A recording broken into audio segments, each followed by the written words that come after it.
اور آپ کو نہیں لگتا کہ عمران خان صاحب کے باہر آنے کے دو ہی راستے ہیں، ایک ہے عدالتی محاذ، دوسرا ہے سیاسی محاذ؟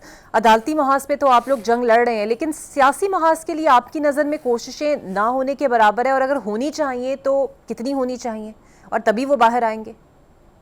نہیں، اپنے تئیں تو کوششیں ہوئی ہے، لیکن ابھی میرا خیال ہے، میں اس چیز کا قائل ہوں کہ عمران خان کی اور ہمارے دیگر اسیران کی رہائی پبلک احتجاج کے تابع ہیں۔ اگر اور یہ 26 نومبر کے سانے کے بعد تھوڑا سا ٹائم ہمیں لگے گا موٹیویشن کرنے میں، پبلک کو نکالنے میں، لیکن مڈ جنوری یا آخری جو ہفتہ اور تھرڈ ہفتہ ہے، اس میں ہم اس قابل ہو سکیں گے، کیونکہ تب تک ورکرز بھی رہا ہو چکے ہوں گے، لیڈرشپ کے بھی کچھ کیسز ٹھکانے لگ چکے ہوں گے۔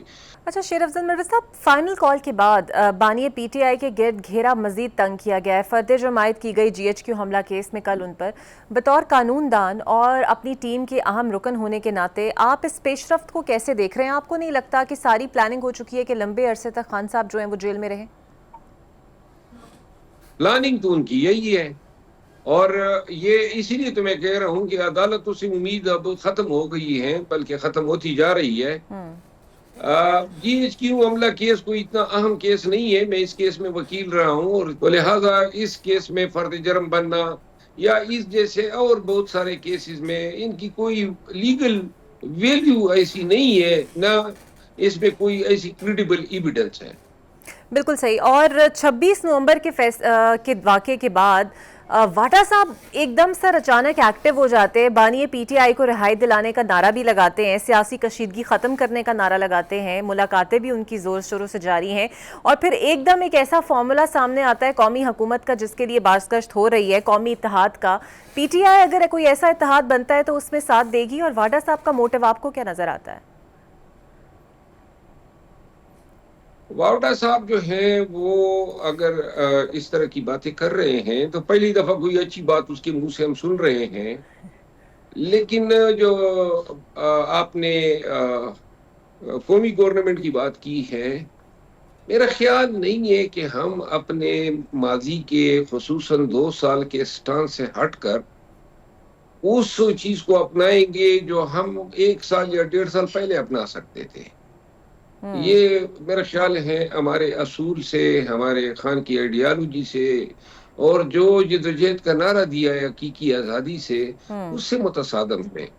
ہم بالکل بھگت صحیح۔ رہے ہیں اور مزید بھگت سکتے ہیں، لیکن ملک میں مصلحتوں کے تحت دوبارہ جو ہے اسی نظام کا حصہ بننا جو ہے، میرا خیال میں ہماری اس جدوجہد، یہ جو مار پیٹ، جو ظلم جبر ہمارے ساتھ ہوا ہے، یہ میرا خیال ہے کہ پھر ہم یہ فضول میں رائگاں ہو جائے گا۔ اور سر اگر اس وقتی ارینجمنٹ میں پاکستان پیپلز پارٹی اوپر آ جاتی ہے تو آپ کو لگتا ہے کہ بانی پی ٹی آئی اس وقتی ارینجمنٹ کے طور پر پاکستان پیپلز پارٹی کے ساتھ چلنا قبول کریں گے؟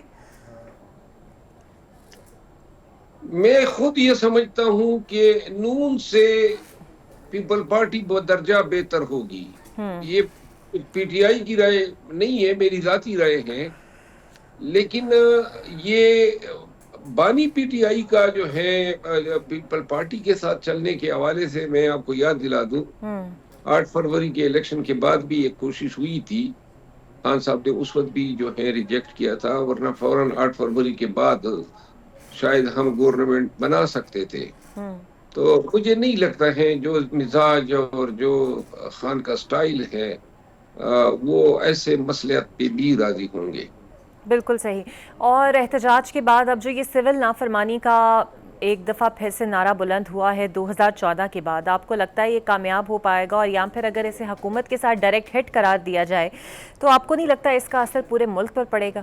پاکستان میں حکومت کے نظام کو جو ہے ایکسپوز کیا گیا کہ ٹوٹلیٹیرین رجیم ہے، تو لہٰذا پھر یہ یہاں پہ کانسٹیٹیوشن پہ حملے ہوئے، مینڈیٹ پہ حملے ہوئے، عدلیہ پہ حملے ہوئے، یہ بڑے نقصانات ہیں، اداروں کو جو ہے بالکل پابجولا کیا گیا ہے۔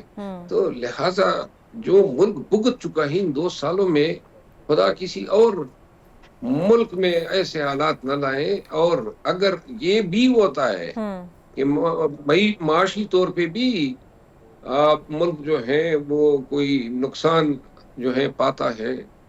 ہمارے ملک کی محبت یا بالوطنی کا تقاضا ہے کہ تمام قوتیں صرف اس مملکت خداداد پاکستان پہ رحم کریں، اس پاکستان میں بسنے والی مخلوق پہ رحم کریں، انا سے ضد سے اکڑ پن سے باز آ جائیں اور یہ سوچیں کہ ہم اس ملک کے ساتھ کیا کر رہے ہیں.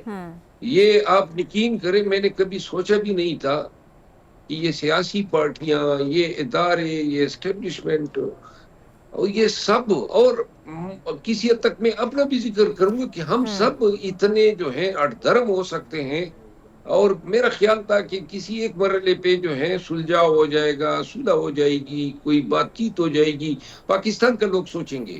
لیکن ہر گزرتے دن کے ساتھ ہم پوائنٹ آف نو ریٹرن کی طرف بڑھ رہے ہیں. اور آپ یقین کریں نفرت پھیلتی جا رہی ہے لسانی بنیادوں پہ، اداروں کے خلاف نفرت. تو مروت صاحب یہ جو پوائنٹ آف نو ریٹرن ہے اور بند گلی میں جو ہم پہنچ چکے ہیں، حکومت آپ کو سپیس دینے پہ تیار نہیں ہے، آپ لوگ اپنی ڈیمانڈ سے پیچھے ہٹنے کو تیار نہیں ہے، تو سر یہ تیسرا راستہ کہاں سے نکلے گا؟ پاکستان جو ہے یہ تقاضا کرتا ہے. پاکستان اپنی تاریخ میں بننے کے بعد سے لے کر آج تک اتنے شدید کرائسس کا شکار نہیں ہوا ہے. جو کرائسس آج ہیں آپ یقین کریں، ابھی خیبر پختونخوا بلوچستان بلکہ افغانستان میں بھی جو پنجاب اور اسلام آباد میں پشتونوں کے ساتھ نسلی اور لسانی بنیادوں پہ جو ظلم ہو رہا ہے اس کے خلاف جو ہے ایک شدید نفرت کی لہر اٹھی ہے. یہ چیزیں جڑیں کھوکھلی کر رہی ہے. گوشت کے ناخن لینا چاہیے اور اپنی چھوٹے سے معمولی سی اقتدار کے لیے، دنیاوی مفاد کے لیے اس مٹی کے ساتھ جو ہے اتنا ظلم کرنا کسی فریق کو زیب نہیں دیتا ہے. اور مروت صاحب ایک آخری سوال، بانی پی ٹی آئی کی فیملی اور پارٹی کے لوگ اور پارٹی ایک پیج پر ہیں؟ دیکھیں پاکستان تحریک انصاف میں ہوتا اور چلتا وہی ہے جو خان چاہتا ہے. اور میں ذاتی طور پہ ہمیشہ سے خان کی اس نظریے کا قائل ہوں کہ موروثی سیاست جو ہے وہ سیاست کے لیے زہر قاتل ہے.